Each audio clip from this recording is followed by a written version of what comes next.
Hello and welcome to 30 for 30 podcast from ESPN Films and ESPN Audio. My name is Jody Avirgan. There are many levels of professional baseball. There's the big leagues, Major League Baseball, then there's AAA, that's one step down, then there's AA, A-ball, rookie ball, winter league, and you keep going down all the way towards the bottom. There are the independent leagues. Technically professional in that players get paid something to play baseball, but those leagues exist several planets away from the show, as they call the majors, and most of the players in those leagues will never come close to putting on a big league uniform. They'll play in tiny parks in front of near-empty bleachers until reality finally sets in and they hang it up. For one summer, though, there was someone very different among them. One of, without question, the greatest baseball players and personalities of all time. And that's what this week's episode, produced by Pineapple Street Media, is all about. The Undefeated's Clinton Yates tells the story. A quick word of warning, this episode contains mature language. Okay, here we go with Rickey Won't Quit.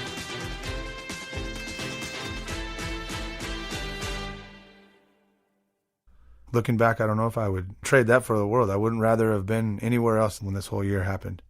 In the spring of 2005, a construction worker named Nick Guerra went to an open tryout for a baseball team. The San Diego Surf Dogs, that's DAWGS, in the brand new professional league known as the Golden League. I told myself I was done with baseball. I told myself that this wasn't the life I want anymore. And a couple years later, I get that phone call from Brian Condro, my coach at the time. And he's like, hey, man, there's a tryout coming up. You got to go play. I know you can still play, man. So he showed up at spring training. And on the first day, another catcher comes up to me and he sees I got a catcher's glove on too. He's like, hey, man, you got somebody to play catch with? And I was like, no, I'll play catch with you. We're heading to the line, and then right around that time, you see cameras. You see this entourage. Nick just stood there, stunned. He just looked big league. He had his glasses. He looked old school, though. I'll say that. He had the same hair. He had the same style. There's just a presence. There's a charisma. There's just something you can't help but look. Walking straight toward Nick was Rickey Henderson. Rickey Henderson is just a great ball player. I just think I'm a big part of the club, and everybody depend on me. The only way to play is Rickey's way of playing. I think Rickey Henderson is just a great story, good or bad. The greatest leadoff man of all time. 10-time All-Star, 2-time World Series champion, American League MVP, and one of the best power hitters in the game. And he hits a high fly ball to left field, and that one is carrying, and back goes Mitchell, and it's a launching pad again tonight. Fly away the 76th time in his amazing career that Rickey Henderson has led all the way to the home. He was also, of course, the greatest base stealer of all time. And Rickey's running in the first pitch. A throw by Ron Karkovice is not in time. Rickey has stolen the base. Nick and his brother used to take turns pretending to be Rickey in their backyard. And now, here he was, standing in front of him, wearing a Surf Dogs uniform. He comes walking up down the foul line and he's like, hey, you got anybody to play catch with? And I was like, no, I don't. I'm like, hey, man, sorry. Rickey Henderson wants to play catch with me. I'm going to play catch with him. Like, I couldn't feel the baseball, you know? When Rickey stepped onto the field to play catch with Nick Guerra, dude was 46 years old. He'd been playing professional baseball for 29 years. And while almost every one of his teammates from the 80s had retired, Rickey kept playing. Just before the trading deadline last night at midnight Eastern, the Toronto Blue Jays acquired Rickey Henderson. And playing all through the 90s and into the 2000s. As expected, Rickey Henderson has been traded north to the Angels in exchange for 3 minor leaguers. Rickey Henderson's foray into free agency is over. He and the Padres have agreed to a 1-year incentive-laden contract. Even after getting his 3,000th hit at age 42, There it is! Number 3,000 for Rickey Henderson! Arguably, the last milestone Rickey could possibly achieve in his historic and record-breaking career, he still wanted to keep playing. Well, Rickey, I hope we get to see you next year because I'll tell you what, it's been fun watching you play. Congratulations. Thank you again. I'll be back. Rickey came back all right.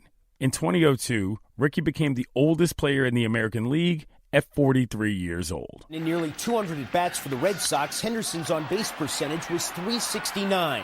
Higher than Johnny Damon's, higher than David Eckstein's, higher than Alfonso Soriano's. Then, when the 2003 season rolled around, no one signed him. So he signed with the Newark Bears of the Atlantic League, an independent league completely outside of the Major League Baseball system. It's about as far away as you can get from the bigs and still consider yourself a pro ball player. You're the only player in Major League history who's the all-time leader in 3 major statistical categories. You know, you're the greatest leadoff hitter of all time. You're going into the Hall of Fame on the first ballot. A lot of people say, boy, why is Rickey Henderson still doing this? And your answer is?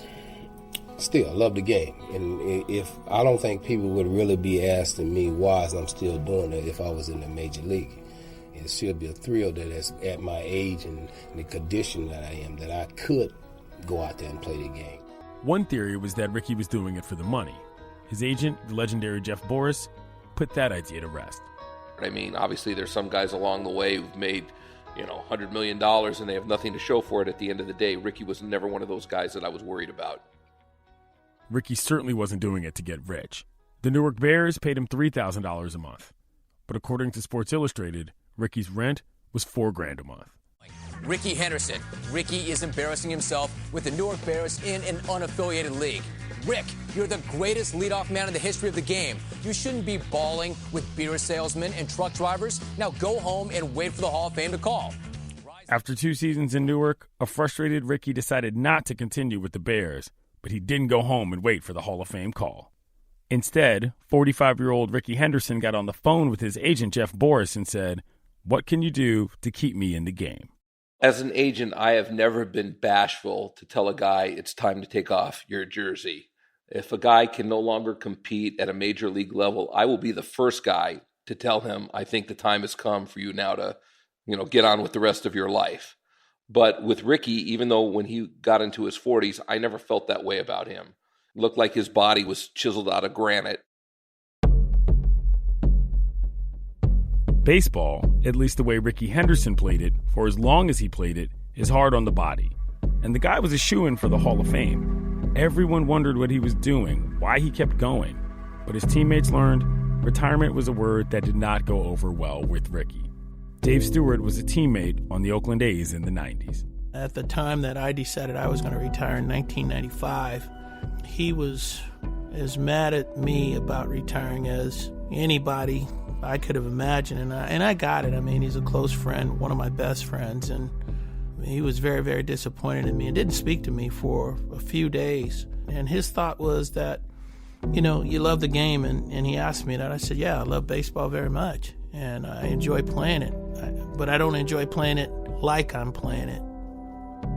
He told me that that wasn't a part of the plan, and he thought that I was premature in making a decision that I was making to retire. And I told him, he's not in my shoes.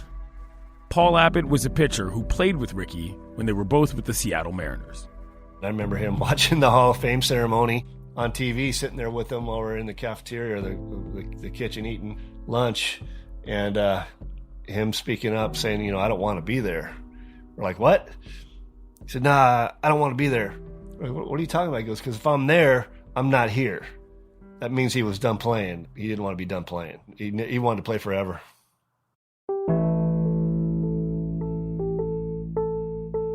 In the spring of 2005, Rickey got a call. Not the one he was hoping for from a big league GM, but from this guy. My name is Dave Cavell. I started the Golden Baseball League as a class project when I was back at Stanford Business School. Dave's league wouldn't be affiliated with Major League Baseball or minor league baseball for that matter, but it was still baseball. We felt that there were a lot of communities in the western United States that lacked baseball teams because a lot of these cities had grown, like places like Chico, California, Yuma, Arizona, could be supported with new minor league teams. Everyone thought we were crazy, which we probably were. The Golden League would consist of 8 teams, including the Chico Outlaws, Surprise Fightin' Falcons, Yuma Scorpions, and the San Diego Surf Dogs. But Dave's startup league would need some sort of attraction to get it off the ground. That's where Rickey came in. And so we would just talk about what it would mean to play in the league, be a part of something exciting and, promote baseball in a lot of new communities and get young people excited about playing again. Somehow it worked. The Golden League didn't have a lot to offer, but Dave promised Rickey he would be treated like a star. I think he liked the fact that it was a brand new league, that it was almost Rickey's league, and that he was almost larger than life in the whole experience. And that kind of fit his ethos and who he was. Dave Cavell knew exactly who he was negotiating with and how to get his attention. Rickey had always had a reputation as a player with a huge ego, and generally just was kind of a weird guy. He would talk to himself on the field. He would speak about himself in the third person. Bomani Jones is a host for ESPN. General manager of the Padres once said they're talking to Rickey for a contract because Rickey was negotiating his own deal. And he gets a voicemail that says, "This is Rickey calling on behalf of Rickey." Like, so even when he is being his agent, the agent gets to be in the third person. Rickey used to work out in front of a mirror while repeating his own name. He once asked for a Winnebago as a bonus in a contract negotiation. Is this a true story? In the early 1980s, the Oakland A's accounting department was freaking out because their books were off by $1 million. They realized the GM had given you a $1 million bonus check, and instead of cashing it, you framed it and hung it on the wall in your house. That's true. That's true. Yeah. Fell asleep on an ice pack, got frostbite, and missed 3 games. In the middle of August. Yes, that's with Toronto. Yeah. You missed 3 games with frostbite in August. Yes. Rickey was perfectly comfortable with Rickey as we were trying to figure Rickey out. Then there was the moment in 1991 when he broke Lou Brock's base-stealing record. He's going to have it. He does. Rickey Henderson, no contest, steals third base, jerks the bag from its moorings, and holds it aloft, representing number 939. He took third, which is the toughest base to steal by the by. He stands up, he picks the base up, he holds it. Lou Brock was a symbol of great base stealing, but today I'm the greatest of all time. Thank you. Today I am the greatest of all time. And I don't think anybody would expect anything less from Rickey Henderson. He used to always see Muhammad Ali say that. I'm the greatest. Fred Atkins has been Rickey's best friend since childhood. That's what Rickey meant. It wasn't like, I'm this and Lou Brock is that. No, he never meant that. But people took it out of context and looked at it and wrote it like he said, I'm better than Lou Brock. No, he never said that. Muhammad Ali said he get cheered for it. People cheer and clap for him when he said it, but because Rickey Henderson said it, they said that he was wrong for saying it. I didn't look at nothing wrong with saying that. For other people, it was proof of Rickey's arrogance. The value of humility is preached and reinforced all over the place. And that's what it comes down to. And he did not subscribe to that, and that never goes over well. There's a lot of reason to believe that the perception of Rickey's behavior and personality played just as much of a role as his age in the fact that he couldn't get a deal with a major league team. When Rickey joined the Golden League and signed with the Surf Dogs in 2005 at age 46, it was unsurprisingly a huge story. Rickey Henderson at 46 has signed a contract to play for the San Diego Surf Dogs. Can he still play? The move drew all sorts of national media to San Diego, who came to chronicle the curiosity of Rickey's latest attempt at a comeback. But for one local reporter, Tammy Belmain, a great story had just landed in her backyard.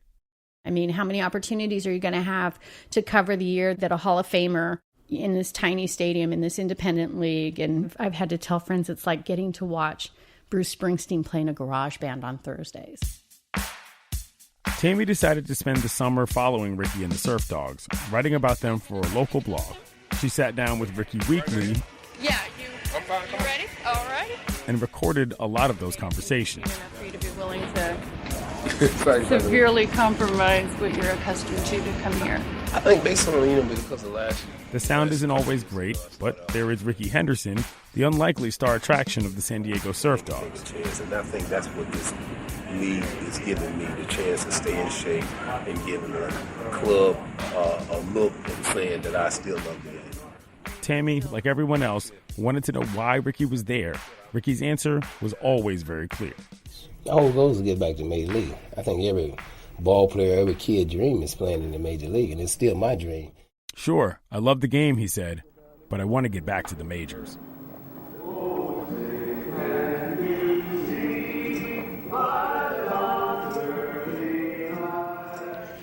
You know, it's the first game, and so far, you know, to me, it's good competition, and especially in the bracket that this league is hosting right now. So I think it's going to be a great league. On May 26, 2005, the Surf Dogs played their first game in San Diego against the Long Beach Armada. It was like a breaking news moment. Rickey was back, and it put this small fledgling independent league, the Golden Baseball League, on the map. Pat Sajak was one of the investors in the league. That would, of course, be Wheel of Fortune's Pat Sajak. And so we landed him in a helicopter on the field. He got out and threw out the first pitch. So that was like this incredible moment. The helicopter lifted off, and it was time to play ball.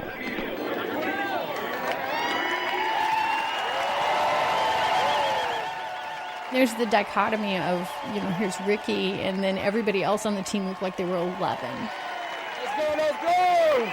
The game was sold out. 3,000 people all waiting to see if the base-stealing king still had it. Good, nervous day today. Let's go. First at bat, Rickey grounds out. Second time up, Rickey walks. Then he smacks a double. Nah, just an incredible swing.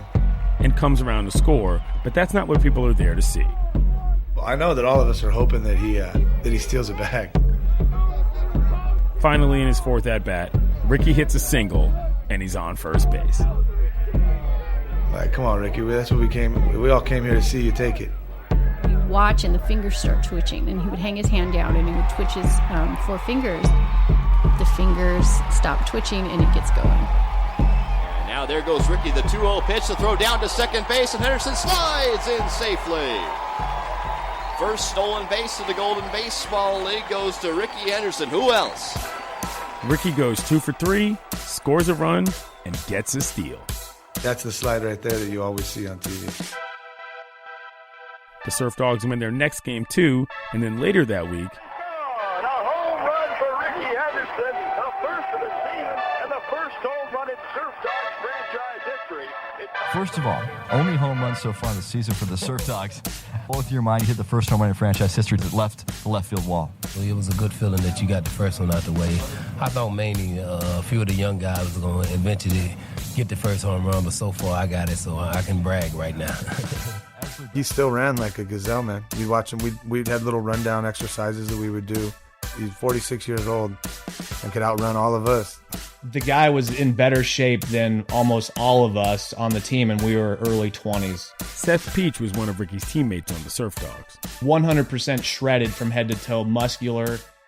Henderson will go off and running to throw down to second base. It's not going to be in time. And his 6th stolen base of the season comes here in the first inning. On the field, Rickey was killing it as a Surf Dog. He and his teammates all felt like winners. But off the field, things weren't so pretty. Here's Jeff Boris. I'm not going to lie, it's pretty bad. I mean, the conditions are horrid. The hotels are flea bag hotels. The clubhouses are dilapidated. I've been to some Little League fields that are better than some independent ball places. Oh, we go out and we be catered at the Major League level. Now we got to go out to the grocery store and grab some bologna and ham and some peanut butter and jellies. But other than that, you know, as long as they keep the guys from being hungry and give them an enthusiasm and go out there and play. You know, we get like peanut butter and jelly or some cereal or something, you know, whatever was at the 99-cent store at that time probably. Rickey comes out, he's like, man, this is what you guys are eating? We're like, yeah. And he's like, nah, we ain't eating this. One day we had pasta, the next day we had fried chicken and potatoes and, you know, salad and all that stuff. I mean, our spreads all of a sudden became good after that. If Rickey was disappointed by the conditions around him, he sure didn't show it to his teammates. He kept everybody loose. You know, he was just another one of the guys. They probably tell you I tried to mingle in with them. I didn't feel like I was as old as their dad, or I was their dad watching them, or I was trying to tell them what to do. You know, be yourself, enjoy yourself. For guys like Nick Guerra, Rickey went from childhood hero to not only teammate, but father figure and friend. I was taking some left-handed swings, and Ricky's like, hey, man, you got a nice swing. I was like, thanks, you know, but you know, I got to get my right side back, too, and it's not really going like I want it to. And he's like, oh, let's work on it. He's like, I'll pick you up tomorrow before practice. I was like, what? He's like, yeah, we'll come in here and do some early work. And he's like, I'm like, oh, shoot, okay, all right, heck yeah. Same way. Drop knee. There you go. He came down, he hit with me. He's like, man, your swing's still there. It's still there. Like, come on. When you get stiff, you do that, you got it. Surf Dogs manager Terry Kennedy saw him mentoring some of the guys and started thinking, I've got Rickey Henderson here. Maybe he'd be willing to help me out as well. I asked him, will you take the position players out there to first base and talk about breaks and leads? And he says, sure. I thought he was going to turn me down, but he didn't. He took them out there. And then the other team they saw him doing his thing, and they started getting closer. And I said, well, this is a independent league. I said, come on over. I let them listen too. Rickey took us base to base. He has a little bit different of a first step. He pushes off his inside foot, opens up his right foot. On average, he would get 5 more feet than the average person. He went through the whole thing. It was very good. To be honest with you, I tried to mimic what Rickey did. It definitely wasn't helpful for me. And I didn't have a lot of success doing it that way. I was rounder than I was later on in my career. So I wasn't stealing bags. By the 4th of July, the Surf Dogs were in first place. The team was in Surprise, Arizona, and they pulled out a tight game against the Fighting Falcons. The stands were packed. This business school kid idea, on some level, had worked. The fireworks after the game, being in the middle of the desert, it's just what baseball's supposed to be. Like, it's summertime, you're in America, being there with Rickey Henderson, being there just, on a big league field, man, this is something I'll never forget. Nick remembers looking across the field and seeing Rickey just staring into the sky at the fireworks. And he thought, this has been fun, but Rickey won't be here much longer. I honestly believed he was going to get back to the big leagues at some point. You wanted it to happen just because, he was so passionate and he so clearly loved the game that you wanted him back in it. You knew that baseball would be better with him in it. Knowing Rickey, I think at 46 he could help a big league team. I think Rickey Henderson can actually make it back. You know why? Why? Because Rickey can say, I got legs. I got legs. Rickey Henderson's knees still work. In order to get called back up to the majors, Rickey was going to need to put up big numbers, particularly at the plate, to impress clubs. But the problem was that in this league, he couldn't get a pitch to hit. 8 weeks into it, he already had 63 walks. He told me, he goes, it's not even they can't even cheat the pitch. It would be 3 feet over his head, 2 feet below his knee. They were young kids, intimidated by throwing to their childhood hero. Rickey was doing everything he could to stay at the plate. There was one game that umpire had actually lost track of the count. Umpire said, it was ball 4. He goes, no, we can bust ball 3. I said, I just know he'll through 5 inches. And everybody in the stand said, ball 4, ball 5. I go, that's okay. Ball 3, ball 3. Give me another one. And Rickey's like, no, it's 3, because he just wanted to get a hit. And he threw it way up in there. I go, well, I gave you a 5. And he threw it way up in there. So he walked me in there. And he was so upset because he just wanted to hit. For weeks now, Rickey had been calling his agent daily. Every time it was the same thing. Did anyone call from the bigs? Is anybody thinking about calling me up? I was calling everybody, and teams were like, yeah, I love Rickey. I still think he could play, but he's just not a fit over here. We're going with the youth movement, or I got some 23-year-old, 24-year-old kid who's going to be playing left field and leading off for me. And so, I was getting every excuse in the book from the owners. Now they all over 40. I was just turning 40 and they told me I was too old. Mm-hmm. But now you're seeing guys that's 40 years old doing a great job. Right. So what's wrong with me? Got really fired up about why he wasn't there and could rattle off all of the players that he thought were in lesser shape, but yet still hanging on. He was always looking at the box scores to see who was hitting and who wasn't hitting. That's writer David Gran. He followed Rickey for a while that season and wrote a story about him for The New Yorker. He would often say, this guy, they got this guy over me. He was studying the box scores the way, you make, in New York real estate, people look to see the obituaries, someone died and they might get an apartment. Rickey was frustrated and growing desperate, and he just couldn't understand why Major League Baseball couldn't just give him one more chance. But if you go up there and I can't compete, hey, you just made me a happy man at baseball.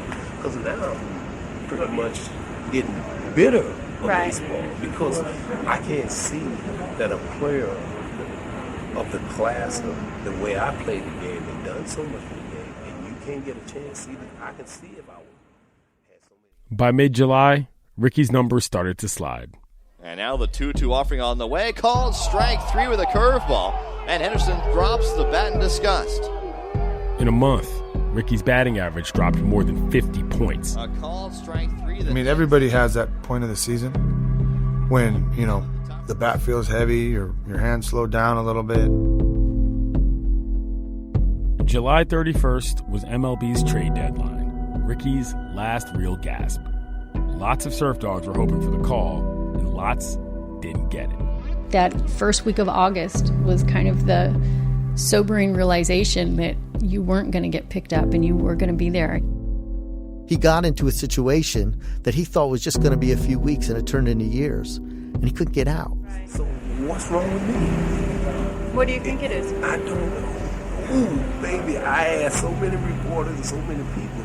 Please tell me what it is. I would want to ask the organization owners. If I had a chance to have a meeting with the owners, tell me what did I do wrong. I played the game too well. I done too much. I got the records too much. It was a trap of his own making. But it was also the trap that when he was invincible, he had always gotten out of. He had always gotten out of the trap, right? He could always get off first base. He could always outrun you. And when he failed, he would get right up and he would do it again. And so I think he got into the Golden Baseball League thinking, I'll get out of this. I'll steal this. I'm Rickey Henderson. But Rickey couldn't steal his way out of this one, and he became a different guy out there on the field. He was studying the pitcher for his tell and doing all the things he would do, getting ready to steal. The crowd, the other team, his teammates were all on edge waiting for him to go. And each time he didn't go. And then as he walked off and he didn't steal, he was cursing about the sun in his eyes. Motherfucking goddamn, and he was furious. And he was furious because he knew he could have gone. And I could tell he didn't run because he doubted himself. And I remember he said something to me at one point that really stayed with me. He said, Rickey is still trying to figure out all the pieces to the puzzle.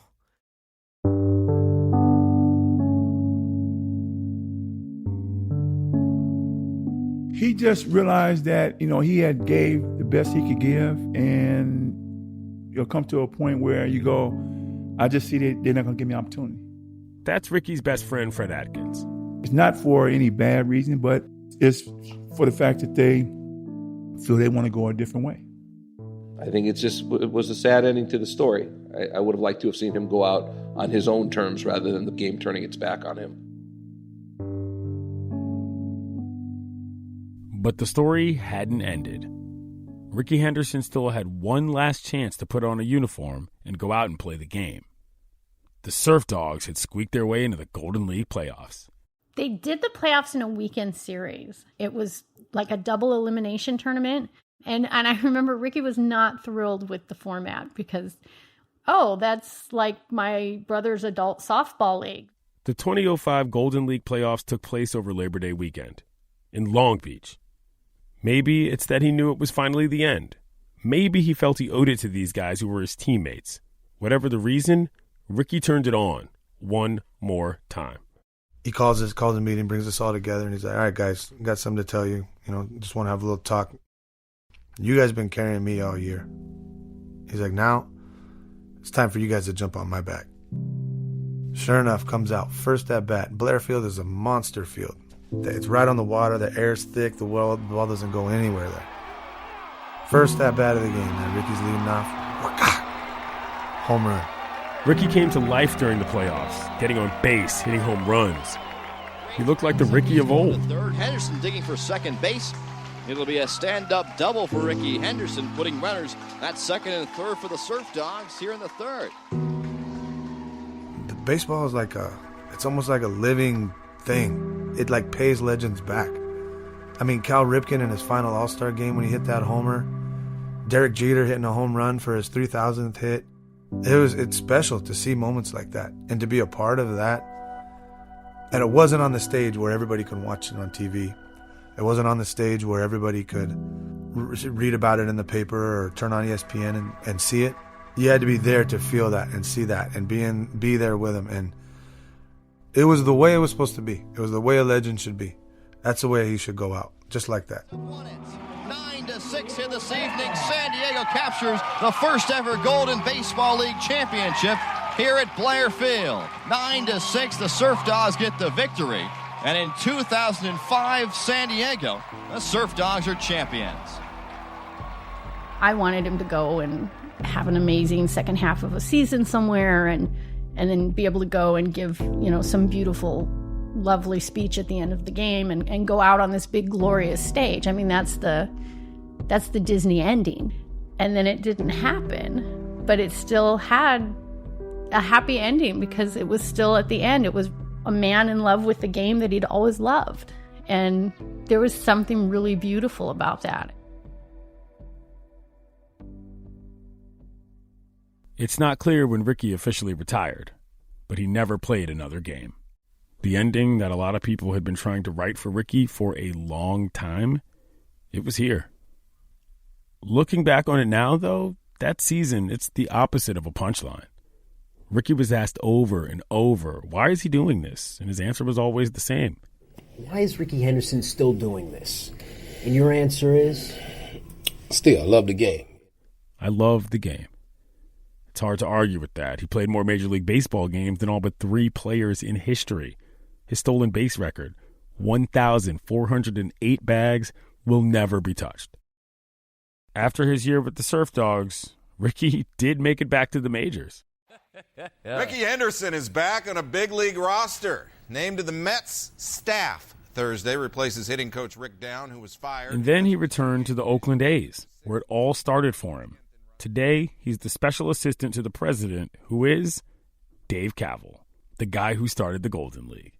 When I took over as team president, it was kind of like really, it had come full circle. Like, I called him, I said, look, Rick, I'd love to work together. And someone who's from Oakland, the greatest player in the history of the franchise, one of the greatest players of all time, someone who knows the game, who loves the game, someone who I've developed a friendship with, that we could be together kind of advocating and advancing this amazing mission is kind of an incredible thing to be a part of. I hope everybody's having a great time. On July 26, 2009, Rickey showed up in Cooperstown, New York to be inducted into the National Baseball Hall of Fame. Dave Stewart, Rickey's longtime friend and teammate, was there that day. People were expecting the worst of his induction speech, and he got up and he spoke. Rickey began his speech at the end of his career, acknowledging his years in the independent league. I love the game of baseball. That's why it was so hard for me to walk away from the game. But now, he said, he had nothing left to prove. My favorite hero was Muhammad Ali. He said at one time, quote, "I am the greatest," end of quote. That is something I always wanted to be. And now that the association had voted me into the Baseball Hall of Fame, my journey as a player is complete. Rickey finally accepted the honor that for so long he hadn't been ready for. And here, at the very end, he showed a side of himself people had never seen. I am now in the class of the greatest players of all time. And at this moment, I am very, very humble. Thank you.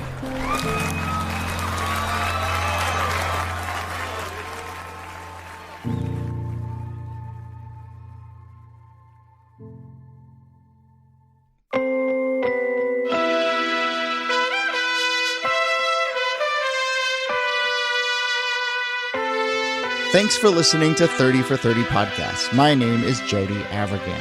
ESPN Films senior producer Aaron Leiden and I are series editors. Our narrator was the Undefeated's Clinton Yates. Later this week, we'll post a bonus episode with me and Clinton with lots more about Rickey Henderson and the making of this documentary. And yep, as I mentioned, this is the final episode of our season, but there's lots more on the way, and in the meantime, you can always go back into the archives and listen to any of our docs that you may have missed. This episode was made in collaboration with our friends at Pineapple Street Media. It was produced by Agrenesh Ashagre and edited by Joel Lovell. The episode was mixed by Martin Johnson, and research was by Diane Hodson. The executive producers at Pineapple Street are Jenna Weiss-Berman and Max Linsky. Pineapple, by the way, makes tons of great podcasts. You can check out their other work at pineapple.fm. A special thanks to Chris Berube, who was a big part of putting this episode together. Thanks also to Jack Cronin, Juliana Paoli, and Tammy Bellman. Tammy just wrote an ebook about her time with Rickey Henderson in San Diego. It's called The Dog Days of Summer, DAWG, of course. There's a link to it on our website. Super special thanks to 30 for 30's Julia Lowry Henderson, who is project manager, editor, and so much more on this episode. Our 30 for 30 podcast team also includes Mitra Kaboli, Andrew Mambo, Ryan Nantel, and Keith Romer. Vin D'Anton is our associate producer and master of all things archival and more. Connor Schell, Rob King, and Libby Geist are executive producers for ESPN Films. Our development team is Adam Newhouse and Jenna Anthony. The ESPN Films team includes Deirdre Fenton, who had a big hand in this episode. There's also Kath Sankey, Jennifer Thorpe, Louise Argianis, Maria Delgado, Tom Picard, Paul Williard, Eve Wolf, and Alex Bowen. The ESPN audio team includes Trod Keller, Tom Ricks, Megan Judge, Pete Giannassini, Ryan Granner, Devin McGowan, and Elizabeth Thierman. Fact-checking for this episode was by Roger Jackson. Our theme music was composed by Rishikesh Hirway, host of the Song Exploder podcast. On our website, there's a transcript of this and all of our episodes and lots more. Check it out, 30for30podcast.com. We've got some live events coming up. You can find those on our website as well.